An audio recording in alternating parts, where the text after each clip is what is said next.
Hey there, guys. I'm Peyton Smith, your social media producer, and I'm here with John Compton. How you doing, man? I'm doing pretty great. Awesome. And yeah, it's been great. Just after Gen Con, being able to have so much of all the ramp up to the convention season done and over with, and just being able to work on smaller projects, catch up to speed, and transition over to a new team. yeah, sorry I caught you off guard. Yeah, it's all good. So one of the things that we're here that I've been really excited to, for one, see at Gen Con and everything else is pretty much the Starfinder Society.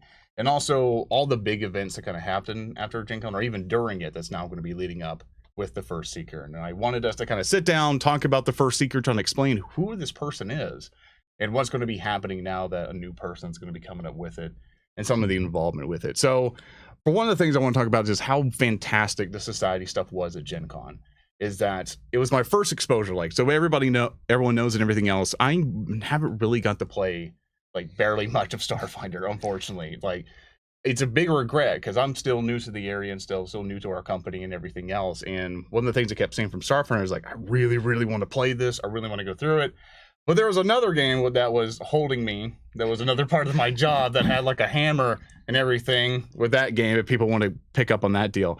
But it's I've been always interested in it, and one of my big major exposures to all of Starfinder was Gen Con. That I got to see all of the society people there, all the amazing volunteers over there as well. And they did a phenomenal job. Like, I'm looking at all these game masters running through all these tables, having like such like all these different tools that they're doing, all these amazing characters that they've made. I got to talk to some of you, interview several of you who did for even Pathfinder Society and Starfinder Society. It was an amazing experience. And we also did a major big event there as well, which like all tables were working together to help one big event happen, to go through several gates and everything else. So a thing would go through, and I got to have some fun and go up and make really stupid voices, doing stuff about the Jinsol fleet and everything else, which was super exciting to do. So explain to me your experiences with Gen Con and stuff like that. Yeah, so I've now done 7 different Gen Cons working for Paizo directly, and I did, I think, 2 as a volunteer before that. So it's been really great to see not only all the excitement of Gen Con itself, but also to see the organized play grow at these conventions. So Gen Con, when I was starting out there, was in several small rooms that were linked together, and now we take up the entire Sagamore Ballroom, which has at this point, I think, somewhere in the realm of 135 tables operating simultaneously. Yeah, so it's a lot of people. It's big, and we keep on posting pictures of it, trying to do panorama shots. It does not capture the full grandeur of it. It's big. So that's always really fun. And doing some of those multi-table interactive specials like you were talking about, Peyton, those are situations where, we're getting everybody playing the same event and reporting their successes and contributing to each other's experience overall. So that's big. And seeing that in person is as great of an introduction to what organized play can do as you can get. And for what I imagine, you, like your previous job, because you recently got promoted and stuff like that, to basically be pretty much lead developer now of Starfinder, is that right? Or I'm senior developer on Starfinder. Okay. So I'm working with the other developers on our team, as well as our new Starfinder lead designer, Joe Pacini. And then we also have Amanda Hammond as well as Rob McCurry, who are working as managing developer and creative director, respectively. But it's I'm jumping on to working on a whole bunch of our hardcover products. So that's really exciting, going from doing a whole ton of smaller scenarios, which provides a huge diversity of content, into one big focused product, which it's a cool change of pace. It's really energizing to be doing. And you want to touch a little bit on your experience with working with society people overall, like how, like, basically for your previous role, like you want to talk about a little bit on how your experiences was with working with all the people, all the amazing community, which you'll still be working with them, obviously in a different outlet, but like, tell me a little about some of your experience, maybe a funny story, something like that. Yeah, I mean, it is wonderful going to these conventions and meeting with the people who are actually playing the game. It's so easy to get, tied up in sitting at my desk for a month at a time working on different adventures and then kind of losing sight of the big picture. But going to these conventions lets me see the wild characters that you're creating, lets me see all the new tricks and oftentimes props that GMs are creating, and get to sit in as a player or sometimes a GM for the various tables and meet all sorts of people in the process of playing the game that we all love. A lot of my GMing techniques and talents really came from organized play, of seeing all the GMs who had cool tricks and talents and saying, I want to do that. Otherwise, I would still be kind of a jerk GM who's like pursuing vendettas and being like, how dare you have an effective character? Meteor! I was kind of that jerk for a while. So I'm glad that organized play has really so much helped me grow and has helped so many other people grow not only their own skills and enjoyment of the game, but expand the community so we can meet all these other great people. And further on from that, so now with your new role, what will you be mostly involved in? So people can kind of get a perspective of what you're graduating to. Yeah, so I'm the past 2 weeks I have been working on outlining part of the next hardcover book that we have not yet announced. We talked about one of them at Gen Con, right? I believe so. Okay, yep. In fact, I saw the product page this morning. So Near Space, our next campaign setting book. I'm working on the book that's going to be following that, which has been partly written already. I'm working on the phase 2 of it and have a really awesome team of authors all lined up. So when I'm done here, I'm basically going to go back and hit the assign button. So that's really satisfying. Yeah. So even after our experience of Gen Con and stuff like that, so basically the giant event that happened, from what I can remember, is that there was a massive Jinsol fleet that was going around, and basically the Starfinders in the Society had to complete various missions, and it was really cool to see all the game masters have their tablets and stuff and go over to all the other masters that are kind of around saying, hey, my table finished this. And it's such a cool thing of interactivity. So next time, so plan for this coming up Gen Con and thinking 2020 and stuff like that. Like, I really want to see more people there, but I think we even had too many people. I think we even had to start saying, we don't have enough tables, I'm sorry. And that's something that the volunteers and Tanya and basically our HQ staff are really good about, is trying to fit as many people as they can in, including with generic tickets, so that as many people as possible can experience that. Yeah. Because it's a shame to miss out on. My first Gen Con with Paizo, or as a volunteer, I had some friends telling me all about Year of the Shadow Lodge, which was one of our early multi-table interactives. We decided we were going to go up and we were going to try and get tickets. We were at the Renfest that day when tickets went on sale, so we had none. We decided we were going to be first in line for generic tickets. We sat in there, that line at the very head of it, for like 4 hours. Mark Moreland would come out every once in a while and be like, who are you? Oh, wait, never mind. I kind of know some of you. But then he got more and more worried over time. And so about 15 minutes before the event was supposed to start, he was like, okay, so you guys GM, right? Yes. Yeah, maybe. And you want to be in the special? Yeah, we would like to get seated together, the 4 of us, if we can. How do you guys feel about GMing? Like, you mean in like 10 or 15 minutes? Yeah. Do you have printouts? Yeah. Yeah, we can do that, sure.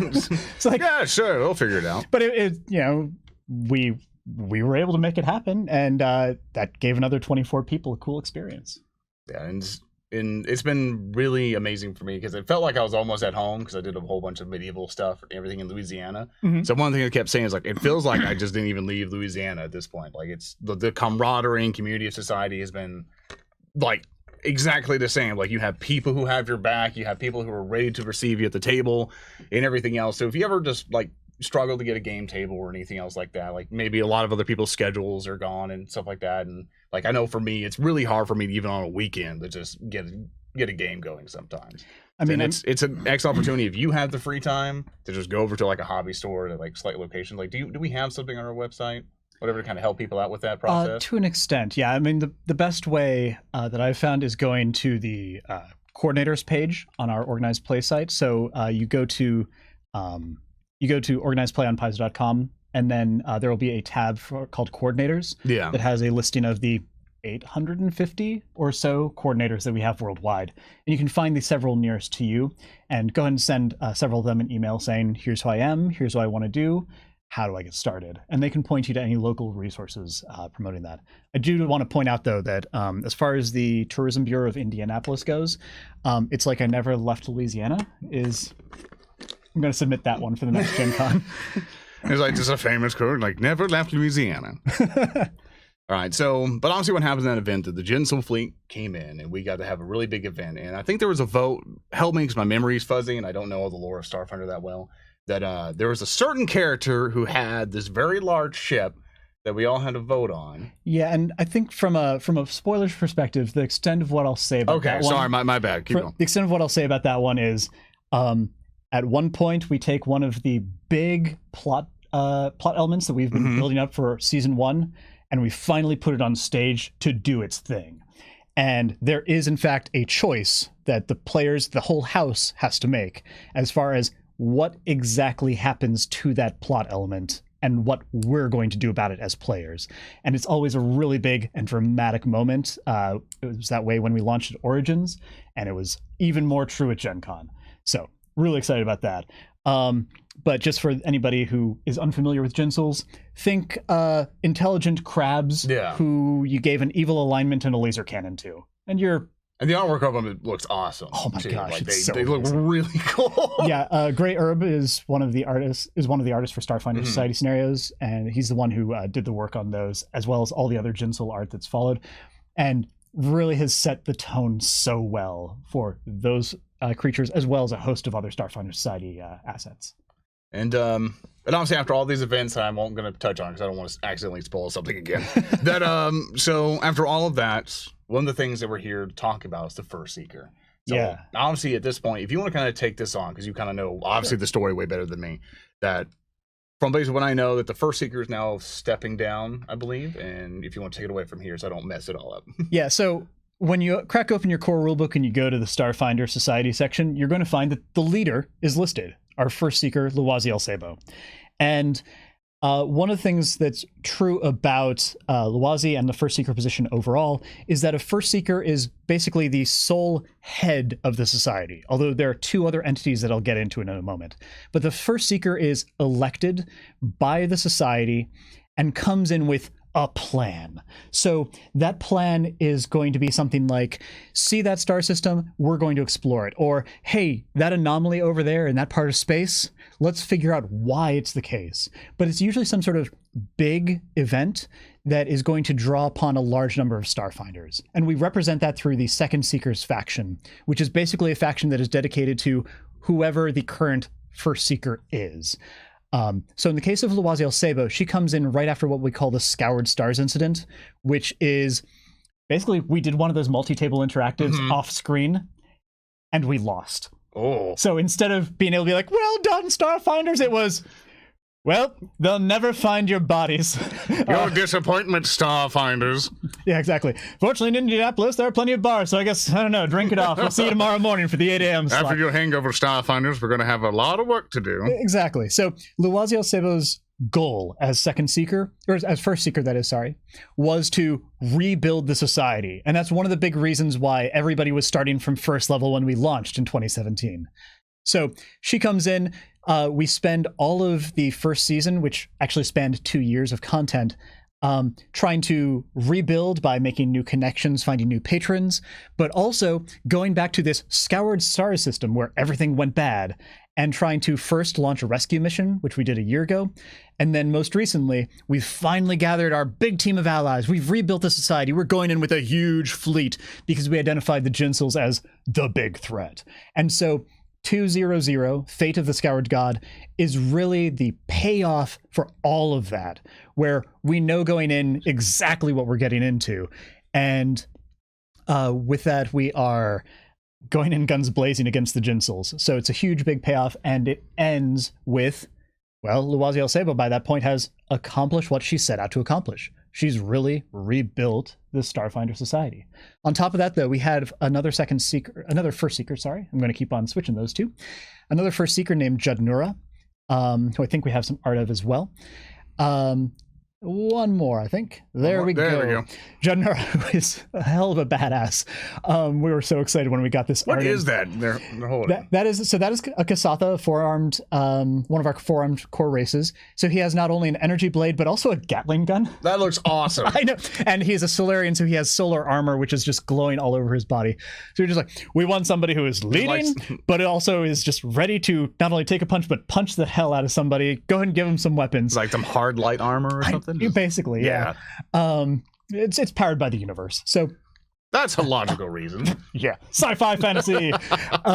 So Judnura was the one who was the First Seeker right before Luwazi, who led us into the Scoured Stars and kind of well, depending upon how you want to look at it, either botched it or got overwhelmed by just how many unexpected variables there were. Yeah. We rescued him about a year ago, and so he and Luwazi were there to jointly lead this return.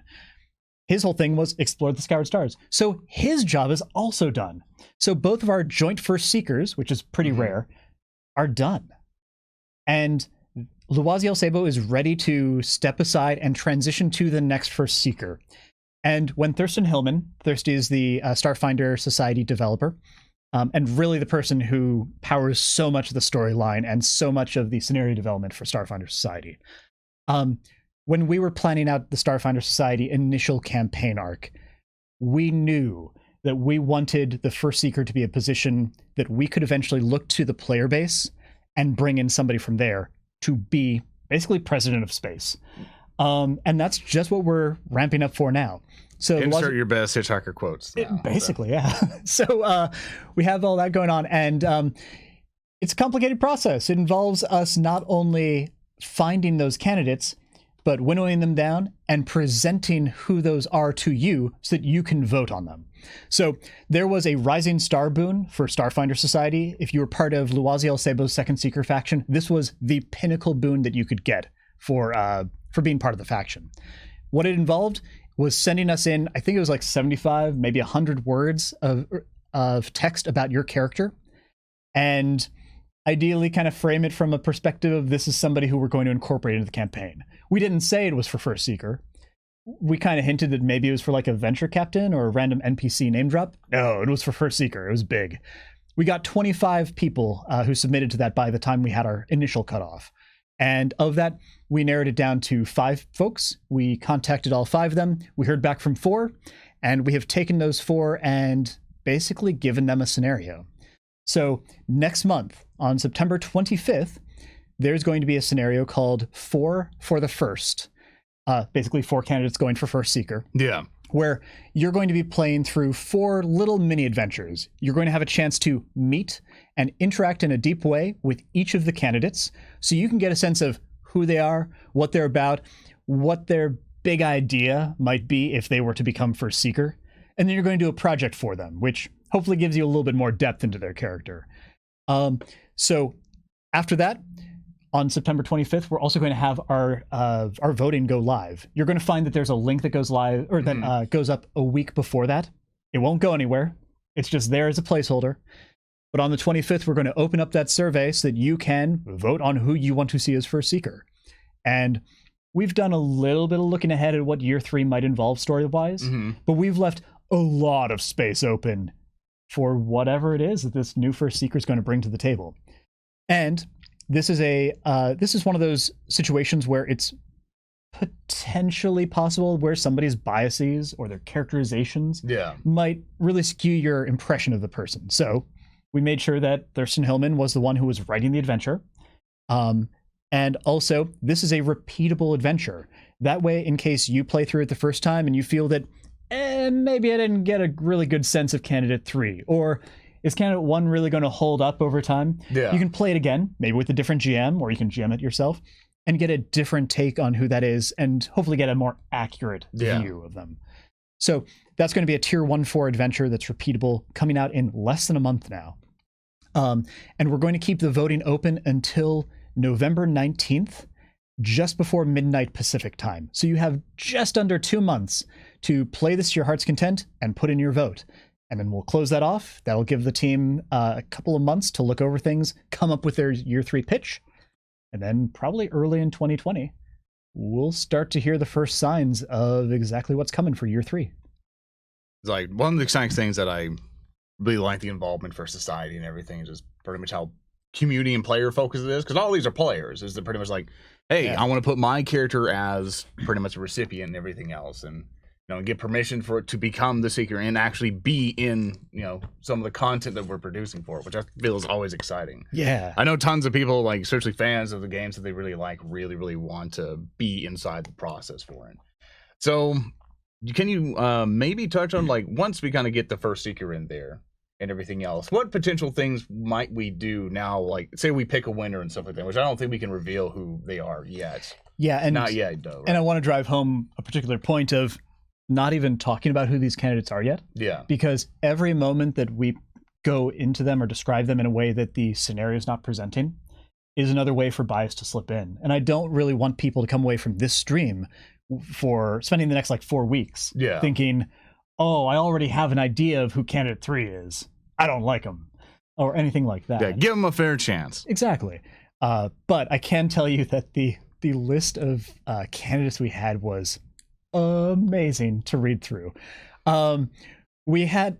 From being a tiny fly on the wall, I'm pretty sure there was a lot of laughter and smiles cracked. I definitely heard something. there were some incredible ones, and there were a couple where we looked at it and we were like, I don't know that this is describing a first seeker. I don't know that this is describing a character. This did describe a mixed drink, but like, so that's really cool. But that sort of idea where we were able to just find the top 5 that really spoke to a wide range of different ideas, and bring in as many of them as we could. I'm really kind of sad about the 5th one that never got back to us, because that was one where Thirsty and I sometimes create these like little death pacts with each other. We're like, all right, if we put this in, you understand the players might decide to actually do it, right? Yeah. That's the plan. Yeah. Like, it's like, okay, we're prepared for like what happens if they say yes, right? Yeah. All right, we're doing it. All right, great. Let's go. And we did that with the Izzle Goons recently. There was that ethical anthropology article that I put up recently, where it's like, all right, are they going to throw this species under a bus? And you didn't. Good job. You were ethical people. But we were prepared for them to absolutely sell out an entire society. Yeah, but making sure all the neutral evil and evil characters are basically just going like, nah, they're going out. Well, unfortunately, we don't allow evil characters in society. Come on. You say come on right now until you're at the table where your 8th level Solarian is dead in a pool of blood because my evil character's like, well, I felt it'd be edgy to kill you. Also, we sold you out to some ghouls, so you won't even get your body back. They're going to eat you. I always like playing evil characters. They'll just slowly but surely steal from the party without them noticing it. Like, not completely ruin them, but it's just slowly but surely for my own gain. So at the big high level, climax of the entire story, it's just going like, now the ship is mine and you're all dead. And I'm immediately regretting inviting Peyton to play some games with us. Because I asked Stone, was like, I want to learn Starfinder so bad. It was like, can you run me through some games and stuff? And he's like, I don't know, but we'll figure you out. So I've now, because I play a neutral evil dwarf in our little Pathfinder one. I've been running Blake Stone with people. And I'm like, make an evil character. I want someone to be that guy. But I'm sorry, we got a little bit off topic. But so for the first seeker, and stuff like that. Has there been previous first seekers and stuff like that we've had before? Like, besides the 2 that we just did, you want to mention some of them? Maybe talk about some of them, what their roles and basically what helped guide them, because that's a lot of responsibility, especially in this galactic type of thing with all these resources going on. Would there also be something that helps guide them and inform them along the way? Because you're definitely, not every leader can just do it by themselves. They definitely needed something to help them. I agree, and it's as true of the In-World Society as it is for our volunteer network and us. So we've name dropped a couple of first seekers in the past. We've done so on a couple of charity boons. We've occasionally done so in scenarios. The one that tends to spring to mind is Roheas, who I remember as being kind of big on looking at the starships, or the Starfinder Society's starship fleet, and saying, it's kind of out of date. I kind of want to fix this thing up. And other people are like, you don't want to explore that galaxy? No, I want to make sure that we can actually reach that galaxy, because right now we are flying around in terrible things. But there's this idea that basically a first seeker is only in office for maybe 1 to 3 years. And that's as true for our campaign as it is for our in-world setting.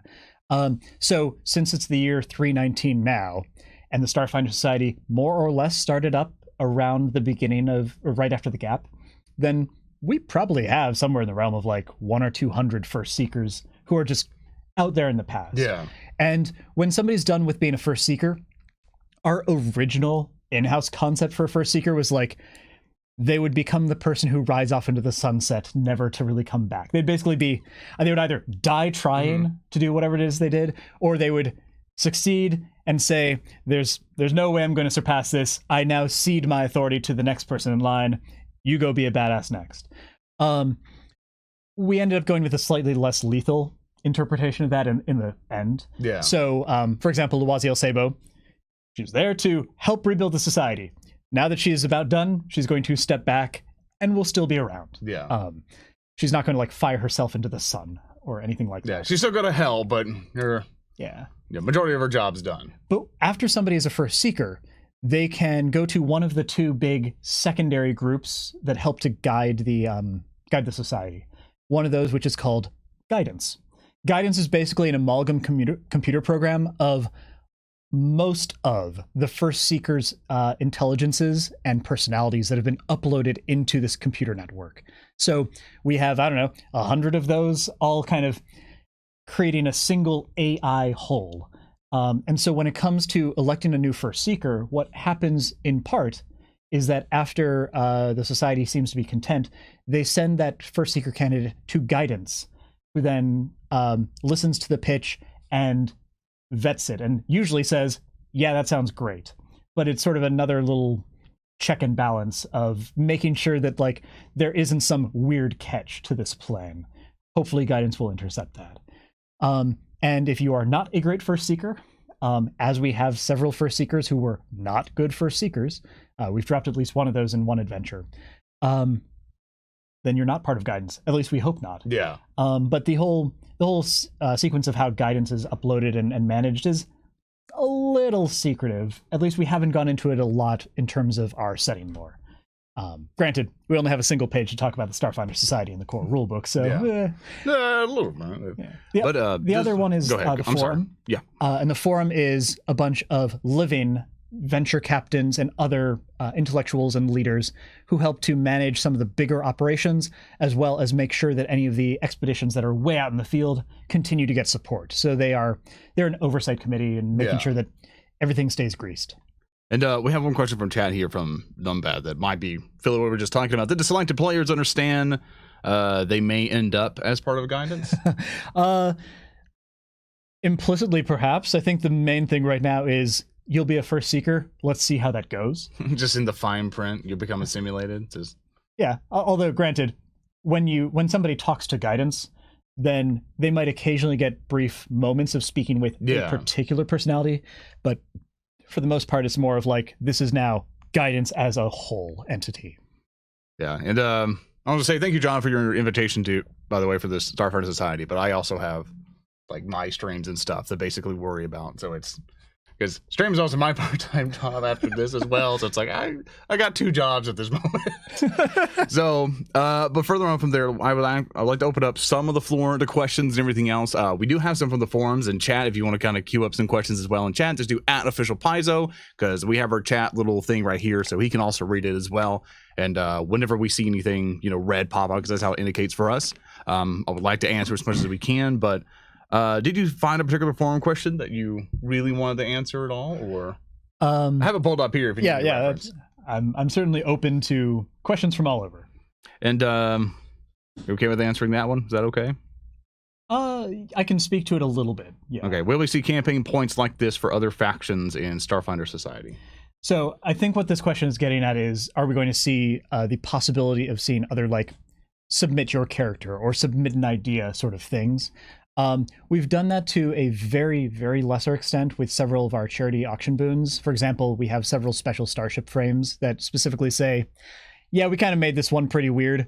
If you want to, go ahead and send us an email about your exploits, because we're kind of excited to hear what happens when you show up to an alien planet piloting a bloated space whale. Or there was the Beaky the Fourth Starship that was a perfectly normal starship, but we gave it an extra expansion bay of obscenely loud horn. Only works in atmosphere. Just the idea that you show up is like, we're going to make first contact with these people. Okay. Just War of the Worlds horns. Exactly. We come in peace, clearly. So we've done that a little bit, but we're also keeping the door open to do other initiatives like that. We just want to see how this one turns out. And if it plays out in a cool way, yeah, we're going to explore this sort of thing more. We just haven't announced anything along those lines yet. And one question here and everything else. Tanya and John and Thurston often talk about the wild and varied ideas, pitching sessions. that they have when talking about developing society stuff. Since they'd love to be a fly on the wall during one of these, like, what if we sessions, any favorite stories or anecdotes to share? I mean, I referenced one of them with the Isilgoons earlier, where basically Thurston and I we have this tendency to listen to what the other one is saying and be like, oh my gosh, but wait, if we extrapolate that into this thing, we could also do this. Oh no, but you don't understand. If we just, and it just climbs. And the idea of being able to set up this idea of what if we just gave the PCs a whole bunch of rope and saw how readily they just kill off the society is one of those big things for us. Definitely planning out. There is a scenario that's coming out soon, or later this year, that is an absolute delight because it's revisiting one of the species that players absolutely love in the storyline so far. For which they sure do have a playable race, and it's a whole bunch of fun to see the rare cosplay of that particular species is bizarre. But we're totally revisiting their planet. But still awesome. Oh yeah, absolutely. We're revisiting their planet and finding out more about what they've gotten up to in the past, I don't know, like year and a half since we saw them last. We keep on doing we love exploring these ideas of first contact followed by ramifications. And this is definitely one of those where we showed up, we're like, hey guys, how you doing? Oh, you seem to be doing all sorts of real sketchy stuff. What if we straighten you out and we give you some new technology and we recruit some of you and then we fly off? Is there no doctrine for interfering with intergalactic species? No, but when we launched Starfinder Society, that very first Gen Con 2017, it was absolutely delightful to see how people were playing one of our scenarios, which was, do you tell these people the terrible secret? Do you tell group B the terrible secret? Do you tell both of them the terrible secret? Or do you tell nobody? And so many people just were like, this is a prime directive challenge. Oh no, we tell nobody. Hide, bury the evidence. and watching those like sci-fi instincts gained through decades of media consumption, it's really hilarious to watch because it's not necessarily the wrong solution, but it's an awesome cultural phenomenon to see. Yeah, seeing them freak out, going like, "This certain captain wouldn't do this. Let's just bury it. We didn't do it. We didn't do any wrong." Yeah. But let's grab another question. I'm sorry. I'm still stuck in the mentality of a giant 18-wheeler ship just coming straight up to a planet and just honking at them, going. Well, fortunately, our player base is so mature that they would never honk without due warning. You're in my way, planet. Or the other way. You see, you have done Starfinder Society. Yeah. All right, let me try to grab another question the number before of scenarios, I lose where it went. Like that Jinsol invasion one, like the number of tables that we had where it was like, all right, we're here to basically play Mass Effect and stop this alien species from invading. We all have warships. Who do we have at the table? Well, I have a soldier. Good. I have a celebrity. Okay. I have a celebrity chef. Okay. I'm a vidcaster. I just stream my games. Do any of you have skills?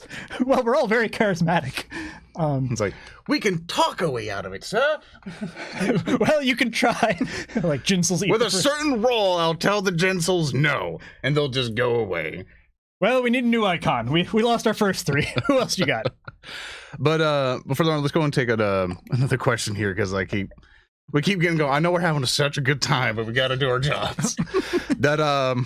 But here's one question from I Demand Plutarians. Now that you're working on more setting stuff, do you see other aspects of the society like Sangoro's Bulwark or Kazmark's Absurdity integrated into the larger canon?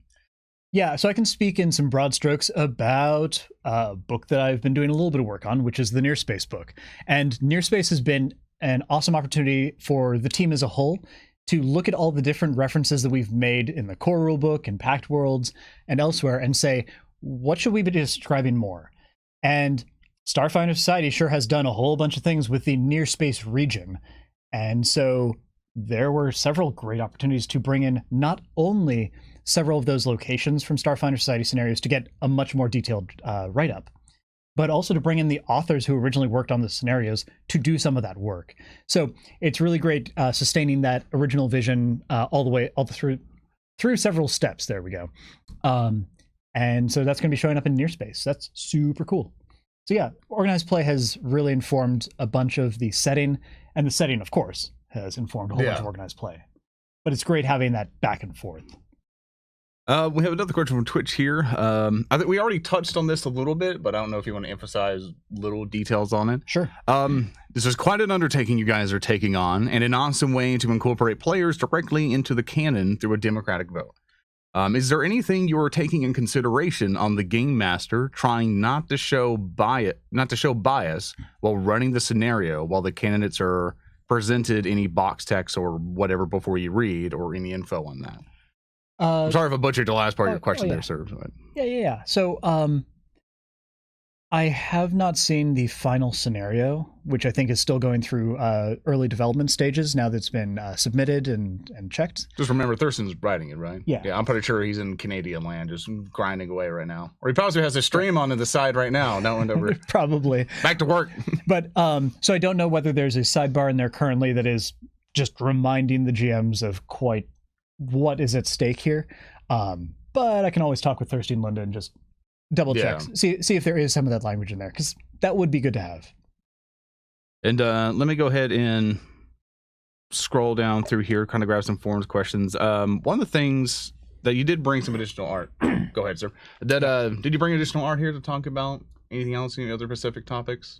The main thing that I'd referenced that I queued up as well is the Year 2 symbol, which is showing our second Seeker's faction symbol getting chewed apart by a green rat that we've now had several scenarios out where you can take a much better guess as to who that rat is. And I think a whole bunch of people really guessed it successfully, even when we first showed the logo, and they're like, there are only so many green rats in our setting. And of the 2 scenarios that we just launched today, in fact, 206, the Stumbling Society Part 1, is really strongly tied into that particular symbol. So you're going to see some cool tie-ins, because it's about Sengora's Bulwark. And so Sengora's Bulwark, in a nutshell, is the home base of one of our factions called the Exo Guardians. Their role is, hey, we're exploring space. There are oftentimes aliens in space. Because it's a role-playing game setting, sometimes those aliens are really mean. So it sure would be cool if some of the Starfinders we send out there would report back and say, those guys are dangerous, or stop them before they even become a threat, that sort of thing. So they have Sengora's Bulwark, or had Sengora's Bulwark, which was their offsite fortress, and they sure did lose basically the coordinates, the keys, etc. to it. When the Scoured Stars incident happened. We've now rediscovered where it is. 206 starts to go back there. And I say starts because Sengora's Bulwark is bigger than any one scenario can contain. But Starfinder Society sure does have, right now, they're having this difficulty in world where they're subject to this this bad press attack. Somebody really has it out for the society, saying, look at these Starfinders. They say they're explorers. All their ships have nukes. Something's not right here. They're armed and dangerous, but they say they want peace. You say you're flying a kite, but I can clearly see that you have assault rifles tied to your kite. So Sengora's Bulwark sure is full of munitions. So it'd be bad if all that fell into the wrong hands, or fell into the wrong press corps, or who knows what. But in the hands of the society. Well, we're clearly very just people. We would never show up in a new planet, honk a horn on Beaky the Fourth, and then... Not until I become First Seeker. Vote for me. I'll make sure we use all those munitions in the right manner. Oh, God. So I want hashtag vote for Peyton at this point. Okay. Vote for me for First Seeker. I do want to make clear that the way that our voting is going to work is going to have 4 options. There will not be a write-in candidate. And that is probably to prevent exactly this I'll make a petition. I'll have every society player sign it. I would use all of our guns and munitions in the most effective way possible to advance our territory. I think you need to consider this from a parliamentarian perspective. You need to combine 2 of your caucuses or groups. Mm-hmm. So if we present Peyton as a Platyparian in-game, then you'll combine these 2 groups, and that way we can get both Platyparians and you into the game. And you'll get a grand total of 5 votes. We don't have a Senate or anything in the society, do we? It's called the Forum. The Forum? I'm sorry. There's jokes that I can make, and I need to move on before I get to them. But then we have a question here, here on our forums and stuff like that. will there be official art or description of the Gorgon ship? And are we able to skin it however we see fit? Just so, because I'm ignorant. What is the Gorgon ship? The living ship, was it? Or no. That living ship is called the Zoma, which is named after Zoe, who is basically an undead game show host. Who, in addition, who also posts on our forums. Well, yes, or somebody working under the alias, that is. And Zoe basically has a whole bunch of money and is also undead, and thinks nothing of taking a giant space whale, gutting it out, and turning it into a starship, which he's now loaned to the Society, it was a charity boon. Loaned. Very cute. Well, yeah, probably. I mean, it has the ability to shoot firework advertisements out of its rear, so... Very useful. Very well, yeah, it actually distracts the enemies. But the Starfinder Society gives you two choices as to what starships you're going to use whenever you're going on a starship-based mission. You can either take the Pegasus, which is more maneuverable. It tends to have slightly lighter armaments, but it has better sensors and science facilities. Or you can take the Drake, whose special power is basically it vomits missiles. So if you want to have more of a combat-focused starship, then you oftentimes will take the Drake. But just like how the second Seekers for Loisiel Sabo had that capstone where you could submit your character idea, the Exo Guardians capstone was, all right, you are an awesome Exo Guardian character. You can now give a third type of ship to your characters called the Gorgon. And so where we have the Explorer Craft, the Missile Maven, the Gorgon is basically, what if we made a not terribly maneuverable starship and we poured a whole bunch of its build points into giving it a single gun on the front? So are you in my front arc? We're done with the starship combat. Are you behind me? We're going to go to round 2. I would like to make negotiations if possible. So it's a little bit of a tricky build to use, but because anybody who's unlocked it already has played through like 20 or 30 scenarios, they should know how starship combat works. They should know their way around things and can probably look at it and understand the risks that go into it. Because again, it doesn't have a lot going for it other than the big cannon. So we have art of the Drake and the Pegasus. We don't currently have art of the Gorgon, which is what people are asking about. So by the time that we were pulling together the Season 2 guide for Starfinder Society, we did not have Gorgon art ready. And there's certainly like money here and there in the budget when we are ordering art for scenarios where there might be a chance for us to order art for it in the near future. But right now there is no capital P plan to order Gorgon art. It's just sort of a thing where hopefully by the time at the very least we're doing year 3 update, then we can add it. But it's very much an opportunity sort of thing. In the meantime, you say, can we reskin it however we like? If this is a reference to the Discord chat where I saw somebody saying like, hey, can I just put a picture of a bull's head in for the pawn for my Gorgon? Yeah, go nuts. Like, it's your game. Do whatever. The important part is that you know which one is your ship and it's not terribly lewd. Cool. But I imagine that the main feature of it is probably that it sure does look like it has a big cannon sticking out of the front. Also, and remember, chat, that if you want to ask a question, just do @official Paizo on the Twitch chat and everything else. But obligatory when we get another Alien Archive boon. When we'll get another. So I think this is in reference to very early on in year 1, we launched a boon that was tied into, let me just think, it was tied into playing a certain number of games, primarily at game stores. So rather than GMing to get new alien species you could play your way up to gaining them, which is kind of the foundation for what we did with our achievement points for Pathfinder Society 2nd edition's way of unlocking new playable ancestries. So we did one of those that allowed you to eventually unlock as many as 3 of these alien species. So if that's going to that question, then right now there aren't plans to have that. However, now that we have Alien Archive 3 that just dropped to the public today, we sure are looking for more ways to bring those playable races in as soon as possible. We have the rotating boons that we refresh every year for different conventions, for example. Pardon me. So that's going to be one outlet. Another one of them can be where we are going to several of the planets where some of these species are found. And oftentimes when we do that, we include a boon to play those at the on the chronicle sheet for the adventure. So we did that with, I think, 3, maybe 4 of them so far, as well as a whole bunch of the legacy races. I suspect you'll probably see a little bit of that happening too. And just for people like me who are still new to like Starfinder and Society and stuff like that, describe to me what a boon is for people who may be new coming in the watch in and stuff like that. And at the same time, like, what is a boon for them? A boon is granting you some form of advantage. And so you have a certain number of what we call boon slots, which are like, I can bring in 1 ally, I can bring in 1 social favor, I can bring in 1 special Starship doodad.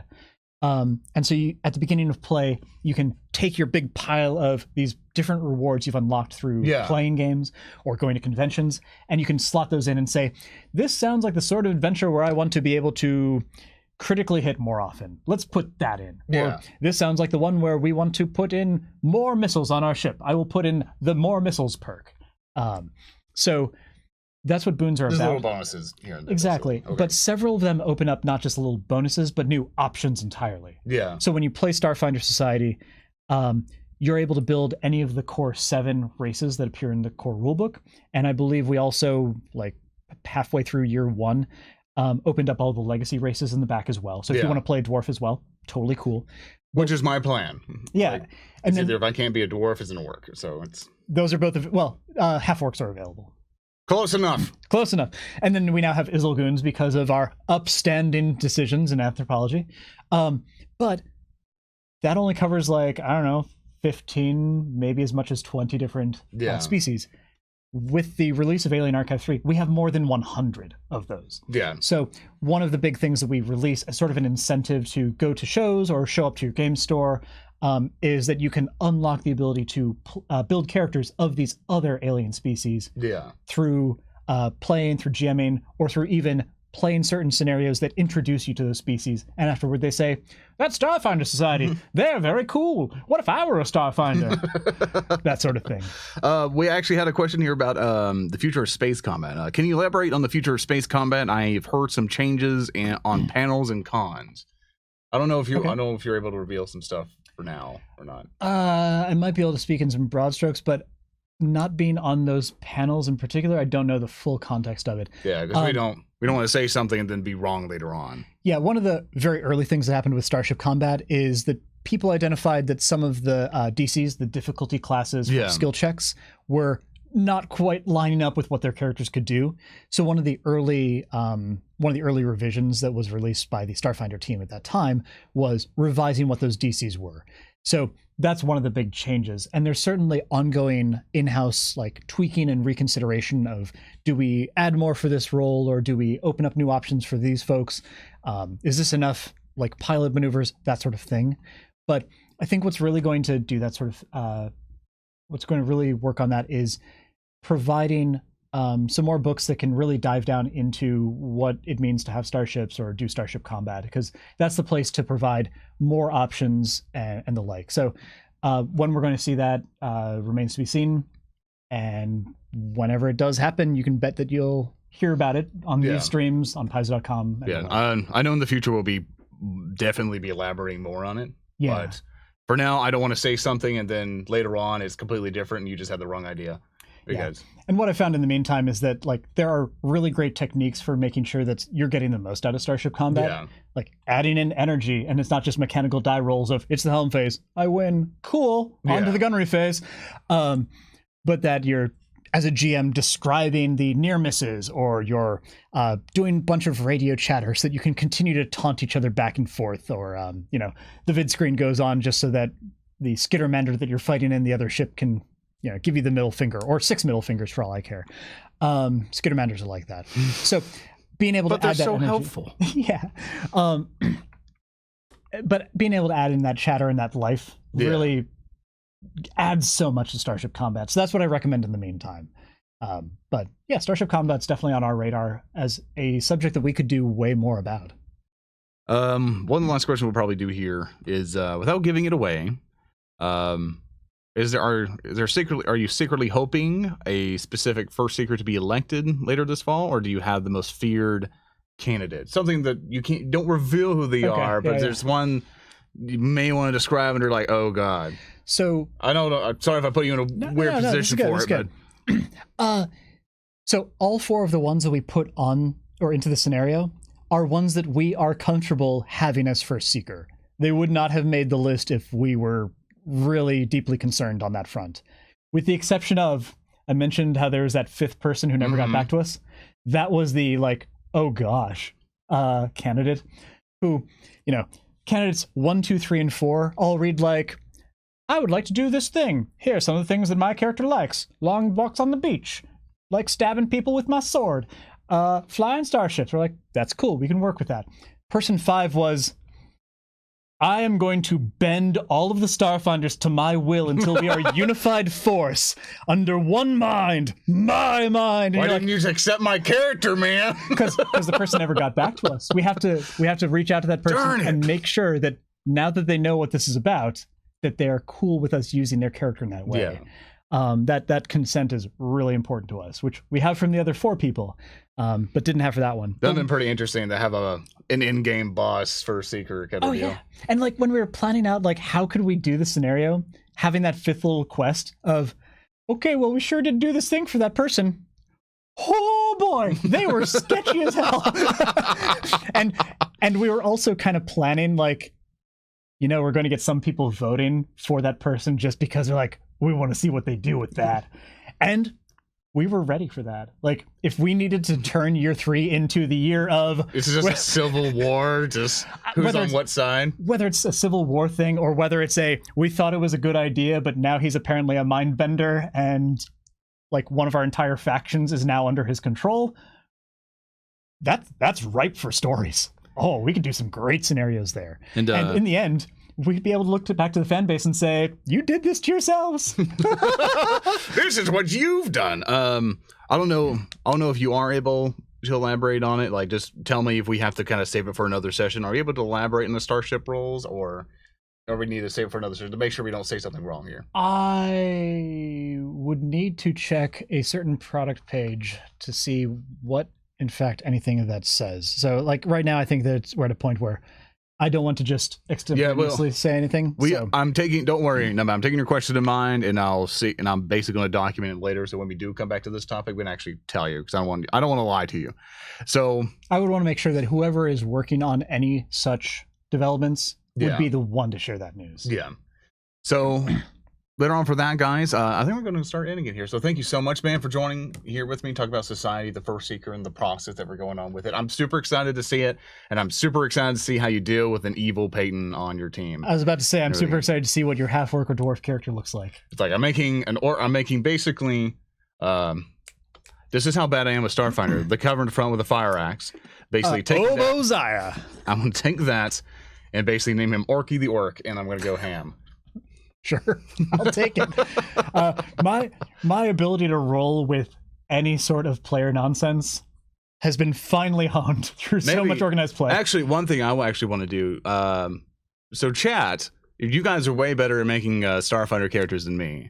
In social media, if you want to do hashtag vote for Peyton, just send me your made half-orc Starfinder characters, and I'll be forcing him to deal with it. It has to be evil. It has to be evil. Chaotic neutral. Just make it like, if you send it to me, you make me a character, I'm going to go through them all and see which one I pick. We could give you a mystic who has the Cult of the Devourer connection. I don't speak hip-hop. Talk sense. It means that you would worship the Star Eater god, who is chaotic evil and exists to eat stars. I like it. And their connection allows you to basically create a giant mouth that you use to bite people's heads off. We're doing that. So put that in. So add that in. That's mandatory. And just send it to us. You can do add official Paizo saying, here's Peyton's character. Sweet. And I would love to see and go through all of them and everything else. If you guys want to do that for me, help me with Starfinder character creation and stuff like that, because I definitely want to learn. I want to learn the game, learn it with you, learn it with all of Paizo, because I'm super excited for it. All the lore and everything's been amazing. And definitely next time we go to a convention, I want to meet all of you there at the conventions doing all this Society play. I want to meet all of you. I want to hear all your guys' stories. I want to see some of your Game Master tips and tricks as well. Mm-hmm. And at the same time, even if you don't want to help make me a character and stuff, send me pictures. Send me pictures of you at your Society plays and stuff like that. Just the just go to the Paizo Twitter and everything else at the end screen here. You'll see our Twitter handle and stuff like that. Send us pictures, man. I'll do Instagram, everything else, tag us, everything else. I want to see you guys playing. So with that, Compton, thank you so much for joining me, man. Thank you so much for being here. Thank you so much, chat, for being here. So everyone knows so far, tomorrow, Thursday, there's not going to be an Oblivion Oath because Jason Bowman's going to be out at Dragon Con. So am and I. everything else, and also I think Gabe will also be out, and you're going to be at Dragon Con as well. Yep. I didn't get to go. But further on from that, a lot of people are kind of out at that point, so there's not going to be an Oblivion Oath. But on Friday, there's going to be some Pathfinder Fridays, and Dragons and things is going to be right after that. So stay tuned for those days. Everything else, we're also going to have a full schedule also for next week. Hope you guys had an amazing time. Thank you again. Thank you, chat, for being here, and I'll see you guys next time.